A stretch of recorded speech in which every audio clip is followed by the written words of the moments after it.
Alhamdulillah. Ya Allah, tidak terasa itu kekinian. waktu terus bergulir. Iya. Kemarinlah Rebu, ini lagi Rebu lagi. lagi. Banyak dan gawe yang harus kita selesaikan di muka bumi ini. Termasuk warung kita ini semakin lama semakin sepi.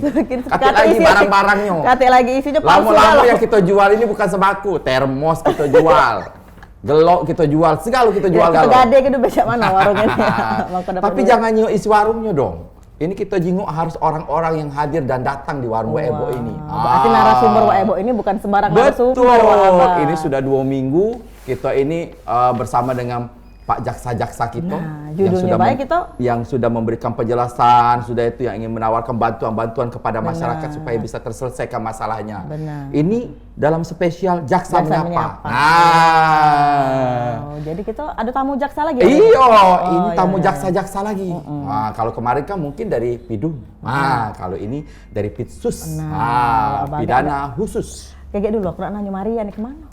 Maria dok sako agui, dia biarlah dia merajalela di mana-mana. Dia kan gawinya banyak. Apa dia? Saja ke warung. Nyopet Nuyul, nyopet, segala macam. Nah, yang penting gawi kita selesai di warung ini.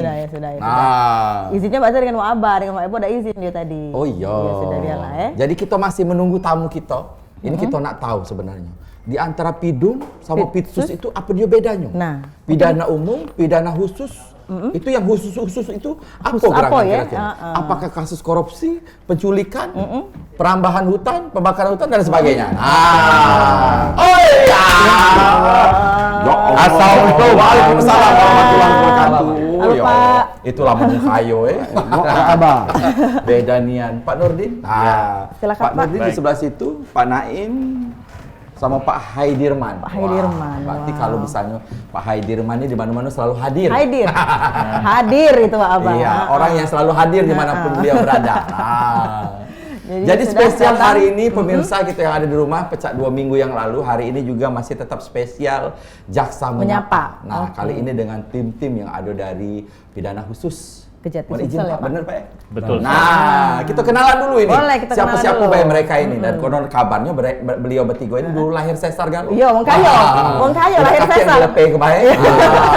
Dimulai dari mana dulu kita nih Pak kenalan? Dari Sulawesi Abah atau Pak sudah Nurdin dulu? Pak Nurdin dulu boleh. Terima kasih sekali kami tim dari Pitsus ya, Kejaksaan Tinggi Sumatera Selatan bisa hadir di sini. Terima kasih atas undangannya. Siap Pak. Tentunya saya ingin memperkenalkan diri, saya Nurdin Kusumanegara, saya koordinator di bidang Pitsus. Sudah 8 bulan ya tugas di Sumatera Selatan ini. Di Kejati saya Sumsel. dari Bandung. Dari Bandung. Asli di Bandung, Pak? Asli. Asli Bandung. Orang Bandung. Mahadama. Dan di samping saya ini pendekar-pendekarnya Pitsus Sumatera Selatan. Waduh. Ya kan? Yang ditakuti oleh para koruptor. Allah. Ya kan? Biasa baik, Pak Abah, biasa baik. Di sini ada kasih penyidikan. Jadi sama kasih tut, silahkan. Baik. Para Terima pendekar kasih. kita. Kasih penyidikan. Ya. Kasih penyidikan. Jadi kami perkenalkan, saya sendiri adalah Haidirman, asli Palembang. Kita Sebelumnya juga kita pernah jadi kasih penkum. Jadi memang sering komunikasi dengan pihak PAL-TV. Nah, di Kejaksaan Tinggi jabatan saya sebagai Kepala Seksi Penyidikan, artinya bertanggung jawab tentang penyidikan. Dalam hal ini tindak pidana korupsi. Itu saja yang bisa kami sampaikan. Mungkin selanjutnya. Teratur sekali. Iya. Kalau Kasidik serius banget ya. Bercanda ujian gitu lagi. Seolah-olah kita diselidiki. Takut kita mau motonya takut. Nanti dikiranya di BAP lagi. Kalau Pak Naim, Ya. Perkenalkan. Betul, lepas masker dulu ya. Boleh, Pak. Kalau kita dikasih penuntutan, kalau yang nuntut nih, nah kayak gitu. Dari penyidikan, kalau di khususnya di Kejati, kaku penuntutan. Ada juga dari Polda yang berhubungan dengan tindak pidana korupsi, khususnya Tipikor. Kemudian dari Kepabeanan, sama dari perpajakan. Itu agak nyidang. Seperti keringet apa? Pokoknya jangan sampai tuh. Kita tidak apa-apa juga Abah berkawan, cuma jangan sampai berurusan dengan Bapak. Nah Kalau ngomongin soal Pitsus ini berarti pidana khusus Pak ya? Betul. Nah, pidana khusus ini kira-kira kasus-kasus apa yang bisa masuk kategori pidana khusus ini? Jadi sebelum saya menjawab itu ya, jadi konsep ya, pemberantasan korupsi di Indonesia itu bisa melalui 3 pendekatan, ya kan? Yang pertama adalah konsep atau metode pendidikan. Pendidikan yang dilakukan oleh lembaga APH itu banyak dilakukan oleh kita, kejaksaan, kepolisian, dan KPK melalui jaksa ya, masuk sekolah dengan melakukan penyuluhan hukum atau penerangan hukum. Pendidikan anti korupsi ya di sekolah, di pesantren. Nah, konsep atau metode yang kedua itu adalah dengan cara pencegahan atau preventif. Oke, preventif. Ya kan? Preventif itu ya dilakukan dengan misalnya di bidang kami di Kejaksaan Tinggi itu ada pendampingan hukum yang dilakukan oleh bidang Datun dan pengamanan proyek-proyek strategis daerah maupun nasional. Dan yang ketiga konsep atau metode penindakan. Ya, disinilah penindakan yang ketika orang sudah tidak mendengar lagi masukan kita, pendapat-pendapat hukum kita, ya kan? Mereka kekeh tetap saja melakukan pelanggaran terhadap undang-undang korupsi, itulah masuknya Pitsus di situ, penindakan. Ya udah, kita sidik, kita tuntut, kita eksekusi, kita penjarakan. Itu. Jadi Pitsus itu korupsi termasuk Pitsus. Betul. Selain korupsi apa lagi, Pak? Pak? Itu. Tindak pidana khusus Iya. itu di situ ada HAM berat. Ya, terus apa lagi Pak Kasitut? Nah, yang kejelasin tadi. Jadi kalau misalnya, kami kan ada wing-wing ini kan. Nah, ini wing penyidikan. Di tindak pidana khusus kami punya kewenangan untuk menyidik. Kalau dilanjutkan ke penuntutan itu di kami bisa di kejaksaan khusus untuk tindak pidana korupsi. Nah, tapi kalau misalnya yang lainnya dari penyidik lain itu penyidik Polda tindak pidana korupsi juga, kemudian kepabeanan, PPNS, kemudian pajak. Nah, mereka yang melakukan penyidikan, tetapi kita yang meneliti berkas. Di dalam penelitian itu kita yang menentukan untuk dapatnya dilimpahkan ke persidangan atau tidak, seperti itu. Jadi kalau di Pitsus khususnya, kalau penanganan perkara sendiri yang kita tangani itu tindak pidana korupsi dan HAM berat.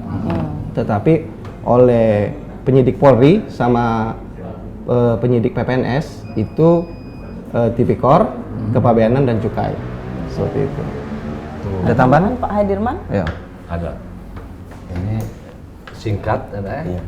Pas. Kejaksaan itu kan diberikan kewenangan, kewenangan tentang penanganan tindak pidana. Nah, khusus untuk penyidikan dalam hal tindak pidana korupsi dan kedua HAM berat.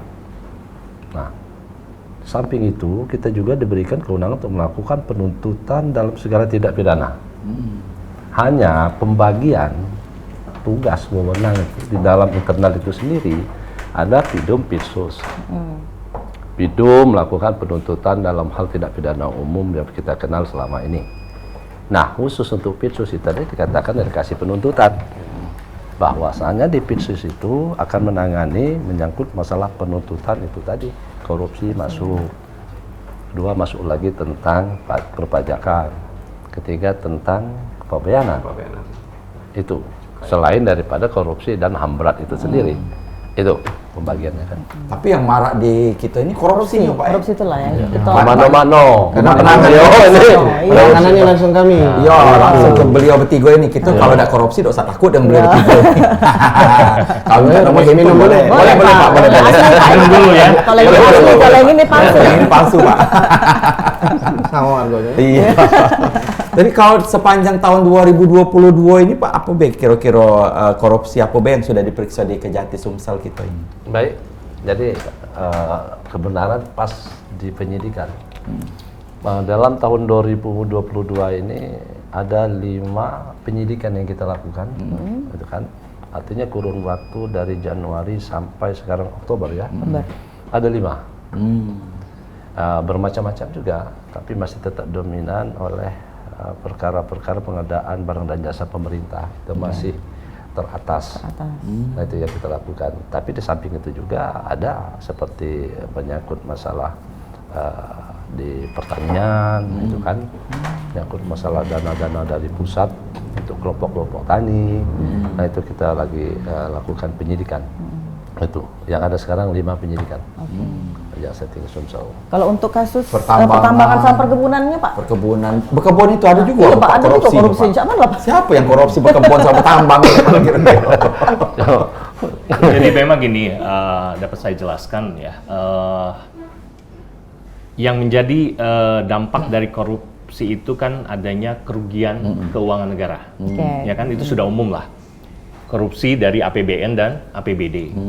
Nah, juga sekarang arah pemberantasan korupsi yang kita kan mengacu kepada pusat, yang dilakukan oleh Kejaksaan Agung, ya, contohnya dalam kasus Duta Palma, ya, minyak goreng ya, mafia minyak goreng. Nah itu yang dikejar adalah perekonomian negara. Dampaknya ya, emak-emak begitu sulit nyari minyak goreng, ya kan, harganya mahal, ya, sampai istri saya itu uring-uringan, ya kan, harganya sampai 60.000, tidak masuk akal. Nah disitulah Jaksa Agung turun tangan, ya, sangat responsif terhadap menyikapi perintah Presiden di situ. Akhirnya terungkaplah ternyata ada mafia minyak goreng di situ. Nah di situ bukan kerugian negara, bukan kerugian keuangan negara, tapi mengejar bagaimana ternyata dampaknya yang luar biasa, ya, masif kepada masyarakat, perekonomian, ya, kemakmuran masyarakat terganggu di situ. Nah itu yang membedakan. Nah itu. Nah di sekarang ini karena mengacu atas anjuran pimpinan, memang arah Kejaksaan Tinggi ini khususnya ingin membidik, ya, di sini disinyalir, ya, banyak laporan-laporan kata Pak Kajati sendiri satu hari itu ada 30 labdu katanya. Apa itu? Beliau laporan pengaduan. Oh iya. Laporan pengaduan terkait dugaan tindak pidana korupsi dari LSM, dari manapun, dari masyarakat. Nah itu kan harus kita jawab, harus kita tindak lanjuti. Di antaranya ada beberapa laporan pengaduan terkait sektor pertambangan dan perkebunan itu. Ya itulah semuanya akan ditindaklanjuti oleh bidang penyidikan, ya, dimulai dari penyelidikan dulu. Ya, ketika itu ada indikasi, ya tidak akan lama lagi, ya akan berproses dan itu melakukan penyidikan. Nah, saya belum tahu, mungkin Pak Kasidik bisa menambahkan mengenai data pertambangan perkebunan itu. Baik. Jadi pola penanganan perkara di Pitsus itu khususnya penyidikan ada beberapa tahapan, itu kan yang sering kita pakai. Lazim artinya kan, mulai dari labdu, lalu kita proses tentang labdu tersebut, indikasinya kuat atau tidak, lalu kita kepada posisi penyelidikan. Nah, untuk sektor pertambangan dan perkebunan ini ada berapa yang kita lakukan penyelidikan untuk mendalami apakah memang betul ada indikasi tindak pidana korupsi di dalam melaksanakan kegiatan perkebunan dan pertambangan tersebut. Dan kita tahu sekali daerah Sumatera Selatan tidak sedikit pertambangan, kita sumber daya alam kita banyak sekali. Artinya kita siapa yang tidak kenal dengan masalah batu baranya, kita masa tidak kenal dengan masalah sawitnya begitu luas. Nah, artinya semua itu tentu berpotensi. Nanti setelah lakukan penyelidikan memang betul indikasi kuat, nanti baru kita akan tingkatkan ke penyidikan. Itu dalam proses. Namun kita akui sekarang bahwanya seperti dikatakan koordinator, bahwa kita sudah membidik ada beberapa titik indikasi di dalam perkebunan pertambangan ini, indikasi ada melakukan tindak pidana korupsi. Kita tunggu saja nanti. Oke, berarti di 2022 ini ada ya Pak? Insya Allah. Tunggu tanggal main. Tunggu tanggal main. Tunggu pemirsa. Tunggu pemirsa tanggal main. Ya, karena masih diselidiki. Oke, kita tunggu tanggal mainnya. Berarti kalau dia sudah diselidiki, Pak Naim yang nuntut. Beres Pak Naim nuntut. Kita Pak Naim yang saya Jadi Pak Naim yang nyelesaikan di pengadilan ini beliau. Kita iklan dulu. Oke, Abah iklan dulu, Abah. Iklan lagi. Iklan dulu. Jadi pemirsa jangan kemana-mana, kita bakal balik lagi. Sedang istiqomah ini tetap bersama kami di Warung Waebo. Itu dia barang itu.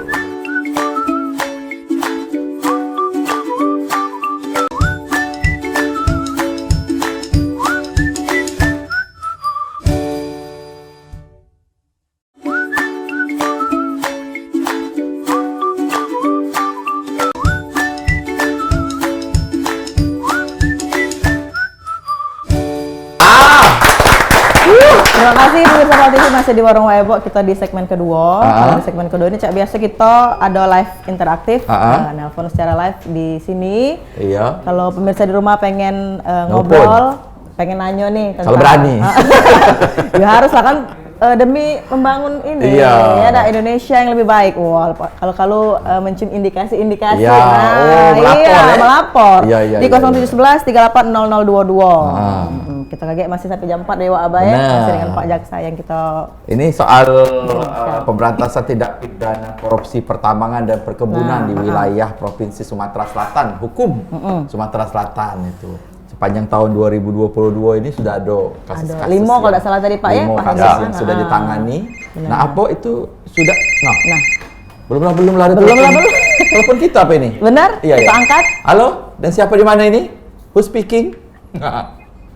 Halo? Halo Warung Waebo. Waalaikumsalam. Dan siapa ini? Warung Waebo. Iya, Ibu Ruli caknya ini. Iya benar. Nah, benar. Ibu. Agak Silakan Bu desak Ruli. sedikit, Ada sampaikan Pak. dilapor ke? Mbak, saya ingin tanya Mbak ya. Ya. Halo Bu Silakan, Ruli. Monggo Bu. Makasih Mbak. Iya, silakan Bu. Assalamualaikum Bapak-bapak yang hadir di PAL TV. Salam. Saya sebagai masyarakat biasa, tapi saya ingin menyampaikan sedikit saran kalau ditanggapi ya. Saya selalu dengar di berita di TV banyak sekali pejabat-pejabat yang mengkorupsi uang negara, harta negara, sehingga menyengsarakan masyarakat rakyat banyak. Betul.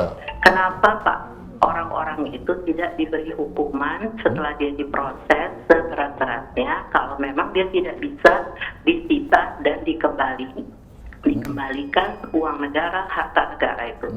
Sebaliknya kalau memang dia bisa mengembalikan atau disita semua hartanya, lebih bagus dia dilepaskan saja Pak, asalkan dia dimiskinkan gitu, dan tidak usah diikut sertakan lagi di dalam urusan pemerintahan walaupun dia di partai, nggak usah lagi karena dia sudah sudah pernah Merugikan. melanggar kepercayaan dari masyarakat. Tapi ini kayaknya dia sudah melanggar, nanti setelah sekian tahun dia dilibatkan lagi di partai atau dia sudah Nyalon. bersalah, tapi dia tidak disita. Jadi seolah-olah dia tinggal di hotel mewah, sementara keluarganya enak-enak mendapatkan harta negara. Nah, jadi kalau menurut saya Pak, diproses, dihukum. Kalau memang dia tidak bisa mengembalikan yang seberat-beratnya, tapi kalau dia bisa disita, dikembalikan, tolong dikeluarkan saja dan jangan diikut sertakan lagi dalam urusan pemerintahan sebentuk apapun. Nah, karena dia sudah melanggar. Itu saja saran saya. Terima kasih. Assalamualaikum. Waalaikumsalam. Terima kasih, warahmatullahi Bu wabarakatuh Bu Ruli. Ruli. Wah, ini langsung dari masyarakat kita. Cok mana kalau dimiskinkan, terus saya ikutkan lagi dalam hal pemerintahan, politik dan lain sebagainya. Ngamen lah Judio. Nganggur lah jadi. Nganggur lah Judio. Iya. Bagaimana itu Pak tanggapannya? Jadi begini ya, memang adalah alangkah tidak bergunanya kalau kita hanya mengejar bagaimana memenjarakan pelaku korupsi itu. Sudah sangat lama ya, kami Kejaksaan Agung, Kejaksaan Tinggi di seluruh Indonesia pun bagaimana menerapkan tindak pidana pencucian uang. Adalah bagaimana tujuan, bagaimana mencari aset-aset dari pelaku tindak pidana korupsi itu. Tujuannya itu memiskinkan. Nah, dengan dikaitkannya undang-undang korupsi dan dikenakan pasal ya undang-undang TPPU, itu tentu tujuannya bagaimana ketika uang hasil korupsi itu misalnya digunakan untuk membeli aset berupa lahan, tanah misalnya sebidang tanah, mobil, ya kan? Nah, itu bisa dilakukan penyitaan. Rekeningnya bisa diblokir, ya kan? Nah, itulah tujuan sebenarnya hakikat dari pemberantasan korupsi, bagaimana duit negara itu bisa balik. Ya. Nih kalau urusan tadi hak-hak politik ya, penuntutan itu ya atau tidak diikut sertakan di pemerintahan. Nah, yang cocok jawabnya Kasitut nih. Karena dia yang nanti Pak Naim berarti yang bisa jawab itu. Nah, cak mana Pak? Go. Dengan penuntutan ini, apakah dituntut tidak usah lagi melo misalnya? Sebenarnya tadi saran Bu apa? Bu Ruli. Jadi saran, tetapi ada yang perlu dijelaskan di situ. Jadi sebenarnya amanat dari Jaksa Agung itu memang untuk kita memiskinkan koruptor. Jadi marwah penegakan hukum ini selain memenjarakan agar ada efek jerah, terus pengembalian keuangan negara yang sesemaksimal mungkin, dimulai dari proses penyidikan yang dilakukan oleh Kak Edelman contohnya di kami. Di situ kita di tahap penyidikan sudah bisa melakukan penyitaan terhadap aset di sini. Apalagi kita tambah TPPU tadi. Nah, dia di dalam penyidikan aja kerugian negaranya kan tentunya dihitung oleh auditor. Di sini BPK, BPKP ataupun dari swasta universitas boleh itu. Kerugian negaranya berapa? Terus kita melakukan penyitaan aset, baik itu berupa rumah, harta bergerak maupun tidak bergerak. Semaksimal mungkin itu. Karena nanti baru diperhitungkan ke kerugian negara. Pada saat kita masuk ke persidangan, itu di dakwaan tentunya pasal yang biasa itu pasal 2, pasal 3. Itu sudah berat itu. Seumur hidup 20 tahun, ya kan? Penjara. Nah, terus di Jungto pasal 18. Pasal 18 ini mempunyai kita kewenangan untuk melakukan penyitaan aset apabila tadi aset yang dilakukan di tahap penyidikan tadi belum maksimal. Nah, setelah dia putus beberapa bulan ya, ada beberapa bulan, kemudian kita bisa melakukan penyitaan terhadap aset-aset yang belum melakukan penyitaan, mungkin rumah segala macam. Kemudian kita sita tentunya untuk memaksimalkan pengembalian kerugian keuangan negara. Karena marwah tindak pidana korupsi itu adalah memulihkan kerugian negara yang sudah dilakukan korupsi. Berarti sekarang yang sudah dilaksanakan oleh kejaksaan itu sudahlah hartanya disita sesuai dengan kerugian negara, orangnya masuk penjara sesuai dengan tuntutan. Oh, berarti double kill ya. Kena penjara, kena sita. Oh, rugi pula dah. Terus tadi Pak Ruli bilang jangan diikutkan lagi.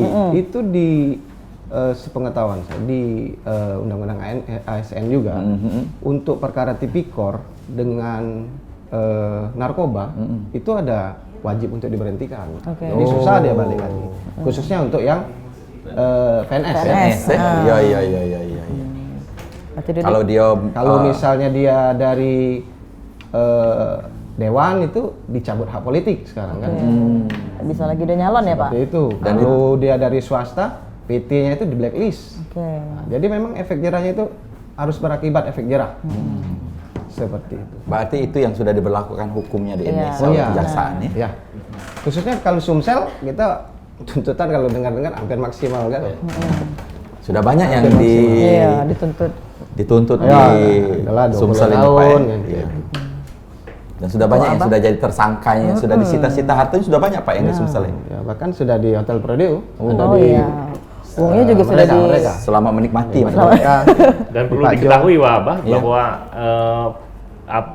yang bisa dilakukan penuntutan atau dimintai pertanggungjawaban pidana yang terhadap tindak pidana korupsi ini bukannya orang perorangan, bisa juga korporasi. Tadi kan, nah seperti misalnya seperti di kasus Duta Palma itu ya, bukan misalnya orang yang melakukan saja, tetapi perusahaan itu bisa, korporasi itu bisa dituntut ya, dilakukan penuntutan terhadap itu. Tujuannya apa? Bisa untuk dibekukan, ya kan, aset-asetnya disita dan bisa nanti ini untuk negara. Gitu. Kalau warung kecil kami ini bisa juga Pak ya. Laku berapa ini? Tergantung. Kalau ini hasil dari pencucian uang. Nah, itu. Di dalam nyuci duit itu sama sih sebenarnya. Kadang-kadang masyarakat tuh agak awam nih. Pencucian uang. Nah, cak mana nyuci uang? Ini gambaran singkat. Iya. apa itu pencucian uang atau sekarang ini money laundering. Oke. Artinya begini. Inggrisnya. Nah itu. Jadi sesuatu yang haram itu kan haram dalam hal ini tindak pidana korupsi atau apa saja. Seluruh tindak pidana ada itu kan. Nah, dari hal yang haram dia berusaha menyamarkan menjadi seolah-olah halal. Contoh, uang hasil korupsi dia belanjakan untuk tanah, belanjakan kepada barang, ada transaksi keuangan. Benar. Maka dia mencucinya itu seolah-olah kalau dia buka usaha dengan modal itu seolah-olah bersih. Nah, perpindahan itu sudah kategori tidak pidana pencucian uang. Dia berikannya sama apa? Warung kami misal Pak. Sama Wak Ibo, anak modal. Hati-hati nerimanya bisa juga dia kategori juga ikut serta. Nah, Tapi kalau dia beli dah. Kalau dia beli dah. Kalau dia ada saham, ya. Nah, itulah tindak pidana korupsi. Tidak hanya kita melakukan memenjarakan orangnya, tapi tidak kalah penting bahwa pengembalian kerugian negara. Jadi disetting mulai dari penyidikan. Pasal apa yang kita pakai, dari sana kita sudah melakukan penyitaan. Nah, tugas penuntut umum nanti setelah dia mendakwa, kan ada berapa tindak pidana, ada kan pidana pokok, ada pidana tambahan. Pidana pokok penjara, uang pengganti, denda, lalu pidana tambahan tadi. Cabut hak politik dan sebagainya. Itu dia. Itu Bukan kan cuma honor yang ada tambahan ini. Berat. Nah, sekarang ini yang lebih ketat lagi, seorang ASN di posisi pensiun, itu kan apabila terbukti melakukan tindak pidana korupsi, hak pensiunnya pun dicabut. Wah. Nggak kati oleh lagi. Oke, kita nak iklan dulu Pak. Oke, iklan dulu. Karena seru ya, terasa ya. Akhirnya bisa kita lanjut Cabut lagi. dulu yang suka ini. Kita cabut dulu yang suka ini. Kita cabut dulu yang ini.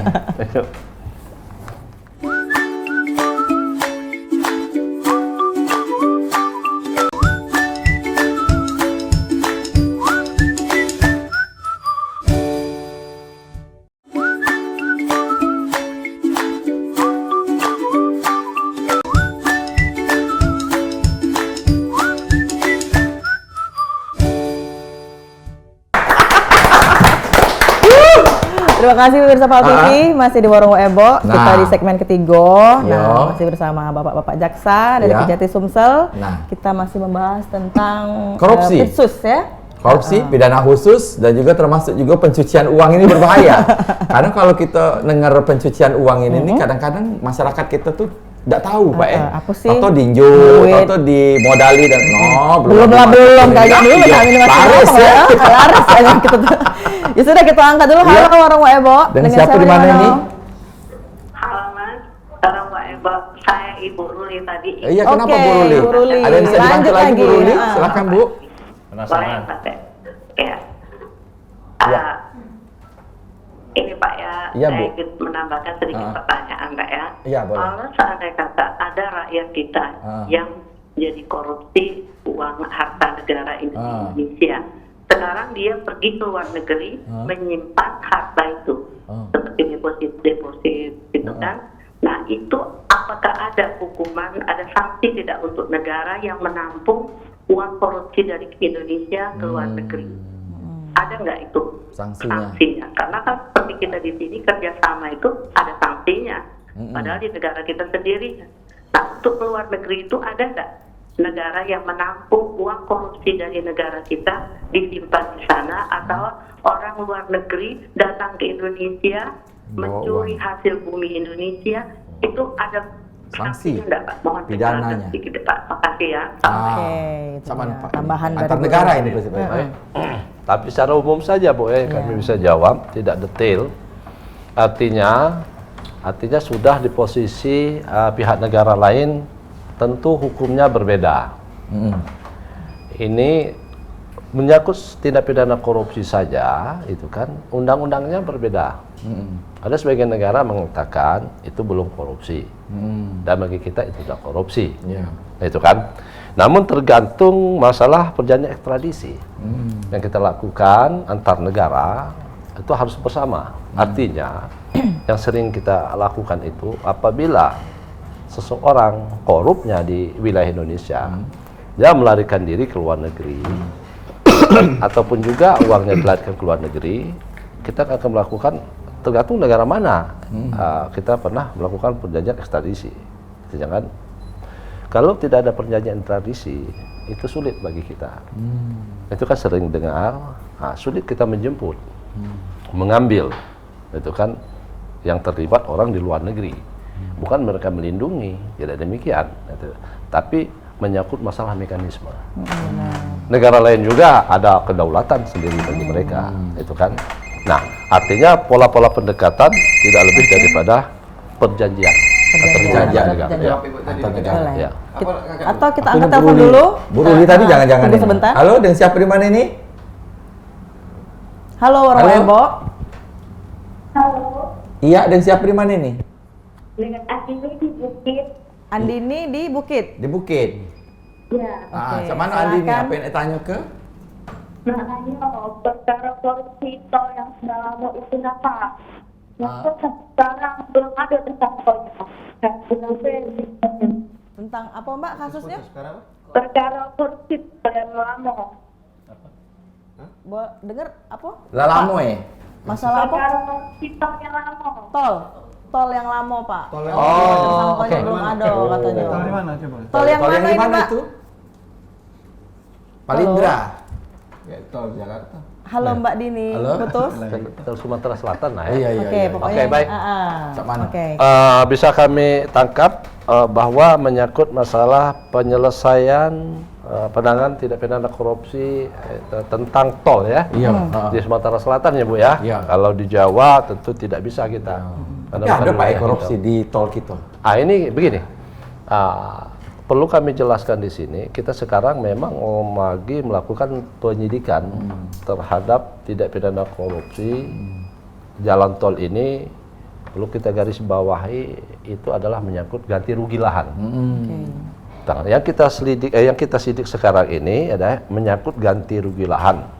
Di sana ada indikasi, ya kan, pihak-pihak tertentu mengambil keuntungan dari ganti rugi ini, modus membuat surat-surat palsu seolah-olah milik yang bersangkutan. Tentu didukung oleh pihak-pihak lain. Kalau kita bicarakan sekarang ini bisa ya Pak Koordinatornya atau Pak Kasitut ini termasuk mafia juga ya, mafia tanah, ya kan, tentang kepemilikan supaya mendapat ganti rugi. Nah, saya tangkap tadi kenapa lama katanya kan kasus ini, kalau tidak salah lama Nah, jadi begini Bu, perlu kami jelaskan, kalau Ibu 2 hari maunya, kami mungkin 1 jam maunya selesai ya. Biar beres. Ya. Artinya beberapa hal yang terjadi kendala itu kan eksternal, artinya bukan dari pihak kita, itu kan ada pihak luar yang dilibatkan dalam penanganan korupsi ini. Contoh misal, kita tidak mengatakan bahwa mereka lambat atau tidak, mungkin syarat-syarat tertentu belum terpenuhi, berarti penghitungan kerugian negara. Itu kan artinya pihak eksternal yang akan melakukan itu, bisa BPK atau BPKP, gitu kan. Nah, sangat penting sekali karena itu unsur delik. Artinya di delik tindak pidana korupsi itu selain dari perbuatan melawan hukum, adanya kerugian negara. Nah, kerugian negara ini yang berwenang adalah BPK, BPKP atau konsultan, independen segala macam itu untuk menghitung itu. Kalau belum ada itu berarti salah satu unsur delik belum terpenuhi.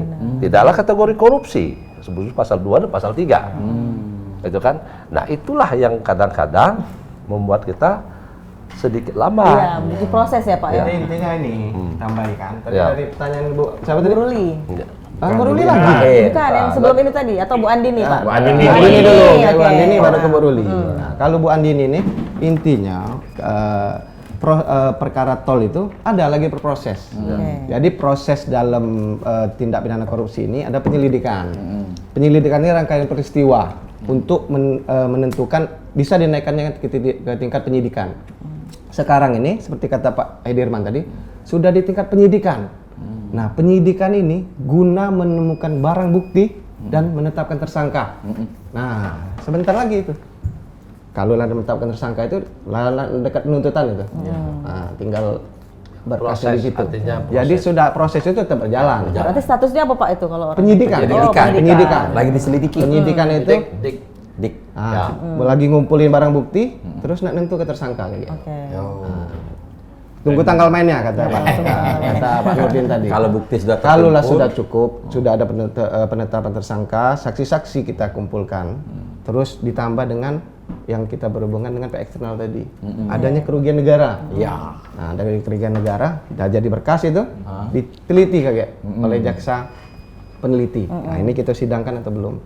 Nah, seperti itu. Dan sebenarnya dari pihak eksternal sendiri ya, dari pihak BPKP kami proaktif ya melakukan koordinasi terhadap untuk supaya apa sih kita karena kita yang butuh sebenarnya kita ya pihak penyidik percepatan sering kami mondar-mandir ya dan alhamdulillah respon sangat baik dari pihak mereka mendukung ya sama baik gitu.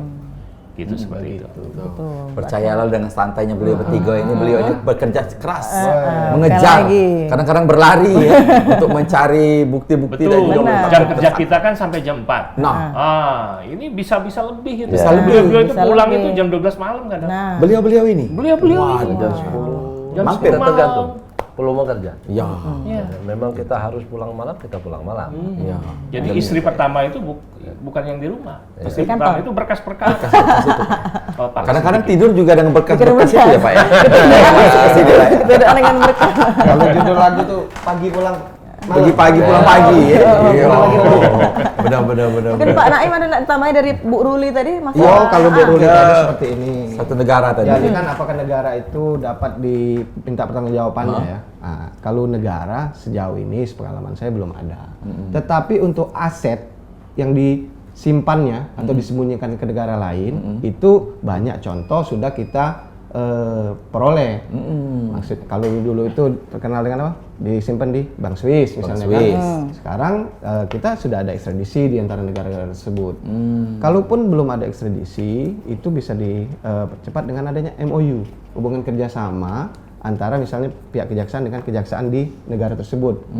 Kalau di kepolisian dengan Interpol. Itu untuk mempercepat. Karena tetapi kita harus mengetahui asetnya. Karena kalau misalnya di money laundering itu jadi ketahuan kan, saya disimpannya di mana. Seperti itu. Tapi kalau untuk negaranya nggak bisa kita seperti di penjelasan Pak Edirman tadi kan mempunyai kewenangan dan produk hukum sendiri. Benar, mekanisme masing-masing ya Pak ya. Betul, dan kejaksaan pun bekerja sama untuk menelusuri ya harta pelaku korupsi itu ya kerjasama dengan PPATK, ya kan untuk alirannya kemana sih, ya kan duit-duit ini kemana, ke luar negeri, ke ini, bahkan bukan hanya korupsi kan, PPATK itu menelusuri uang-uang kejahatan. Istilahnya follow the money. Nah, follow the money, ya kan, uang itu kemana, itu akan kelihatan, ya kan, dari pelaku korupsi ada ke bini muda, ada itu, ya kan. Ya kan? Barang-barang branded biasanya Pak. Karena apa? Pola hidup yang hedonista. Benar. Ya kan? Makanya sejak dini kita mengajarkan kepada generasi muda kita, pada anak-anak kita untuk kita bagaimana menanamkan ya sifat-sifat anti korupsi tadi. Itu yang paling penting. Benar Pak. Nah itu harta duit-duit yang disita itu tuh dikembalikan kemana Pak itu penyalurannya? Ke negara. Dibalik ke negara lain. Betul. Negara. Bukan untuk pajak saya. Bukan. Makanya sering ada dirilis bahwa Kejaksaan Republik Indonesia telah menyelamatkan keuangan negara sekian triliun. Kita tidak bicara ratusan miliar, tapi skop nasional ya. Sekian triliun, jadi Kejaksaan Agung bisa menyelamatkan keuangan negara triliunan, gitu kan. Nah itu. Khususnya terhadap alat bukti dan barang bukti itu kan ada 3. Ada dikembalikan kepada pemiliknya, dirampas untuk negara, terus dimusnahkan. Tapi kan yang duit kan? Iya, ada pajak dirampas untuk negara. Dirampas untuk negara. Nanti kan balik lagi ke negara, dipergunakan sebesar-besarnya untuk kemakmuran rakyat. Ada juga yang disita untuk apa dikelola ya? Disita kelola itu. Apa tuh Pak contohnya Pak? Nah seperti itu ya, misalnya kapal. Itu gini, jadi kita lari tadi ya. Jadi kan di pasal 2, pasal 3 perkara korupsi itu dampaknya itu kerugian negara dan perekonomian negara. Di sini khususnya untuk perekonomian negara, jadi kita itu bisa menyinggung aspek lain di luar APBN dan APBD. contohnya dari pihak swasta. Ada 3 kita sudah di Kejaksaan Agung itu terhadap perkara minyak goreng, ya kan.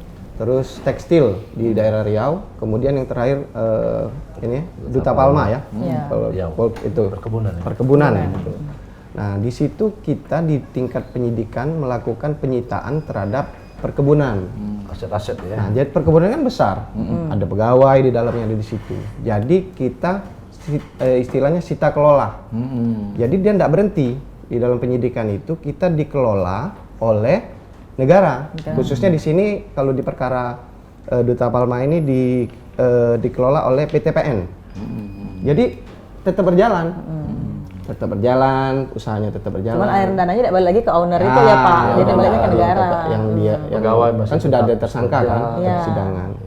Itu contohnya. Karena untuk perekonomian negara ini itu menyinggung 3 subsektor yang menyinggung pemerintah, rumah tangga dan pelaku usaha. Jadi bukan kerugian keuangan negara, tapi perekonomian negara. Seperti itu. Sesuai lah beliau jadi jaksa, pinter beliau. Waya-waya dengarnya lagi pusing kepala. Ini kita sudah di pojok acara, apa nak iklan? Iklan lagi kita. Tidak terasa dan Abah ya sudah pemirsa. Hanya Bu Ruli nak nelpon lagi. Kita bakal balik sudah yang setelah ini, tetap bersama kami di Warung Waebo. Bu Ruli ya Bu Ruli.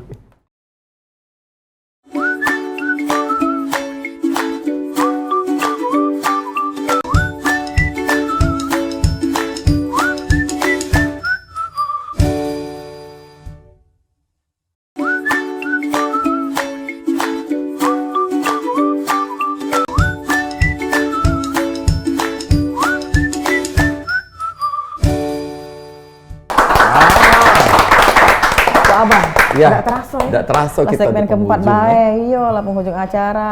Harusnya kalau yang bisa ditambah nih. Bisa Pak. Kalau untuk Kejati kita tambah Pak. Apa Pak? Kita tambah. Tapi di luar kita tambah Pak. Sambil ngopi ya. Iya, membahas segala. Tidak tahu nih itu. Ya kan soal pencucian uang dan sebagainya kan menarik supaya kita tahu sebagai masyarakat ya itu. Tidak, bukan yang modus ya. Iya. Dan kadang-kadang Pak kalau misalnya masyarakat pengen lapor ya itu. Pengaduan Pak. Ada indikasi, bisa Pak ke kejaksaan. Apa ada program khusus di Pitsus? Jadi memang diatur di dalam undang-undang korupsi peran serta masyarakat itu sangat penting ya. Silakan LSM atau bahkan pegawai ASN di lingkungan kantor di mana dia bekerja, ketika melihat segera laporkan. Bisa datang ke kantor Kejaksaan Tinggi melalui apa yang diinikan ya, disertai data yang akurat.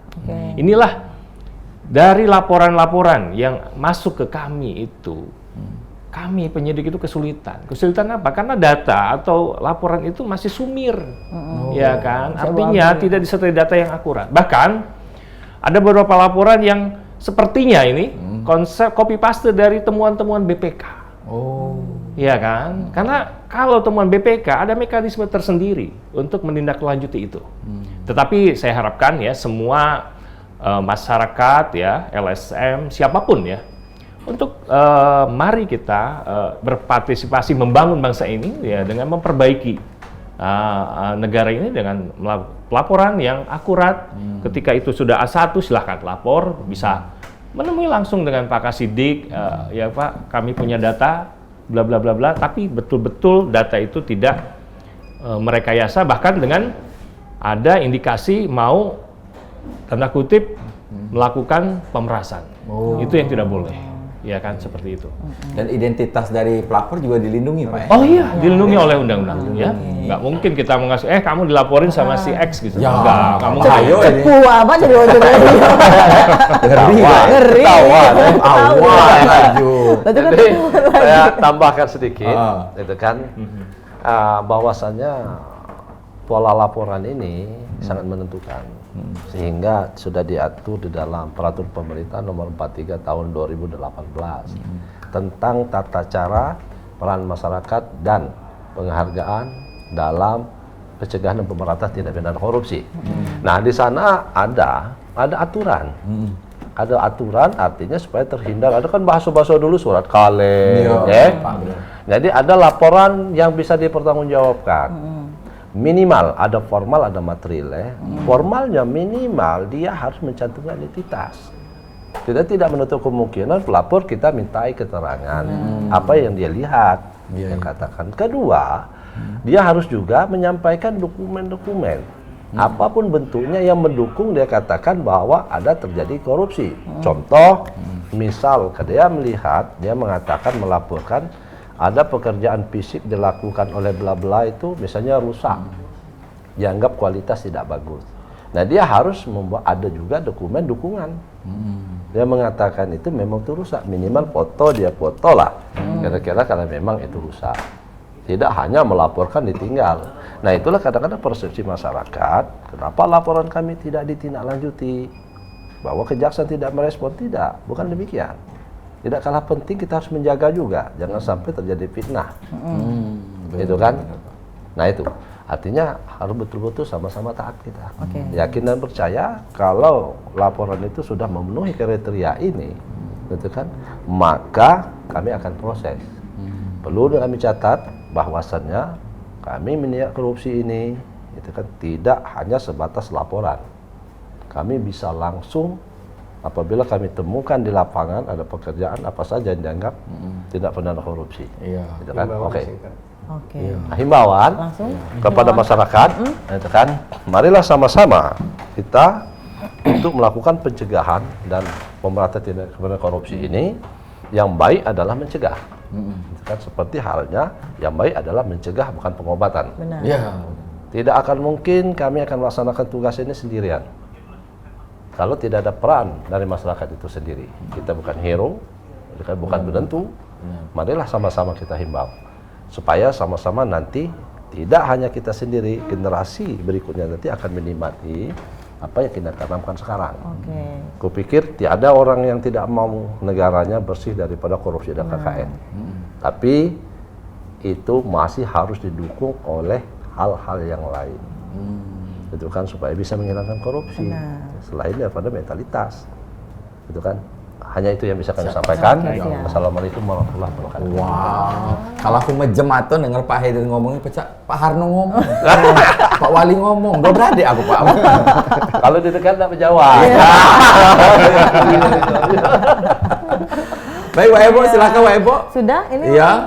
Jadi kita harus saling membantu antara masyarakat dan pihak-pihak yang terkait untuk tentunya memberantas korupsi, memberantas kejahatan-kejahatan yang ada di lingkungan kita. Itu Pak Ebo. Mungkin kalau ada nomor online Pak atau di Instagram masyarakat pengen kalau ngadu. ada nomor Pak Haidir, jangan. Kalau misalnya ada ngeredit, Pak Haidir.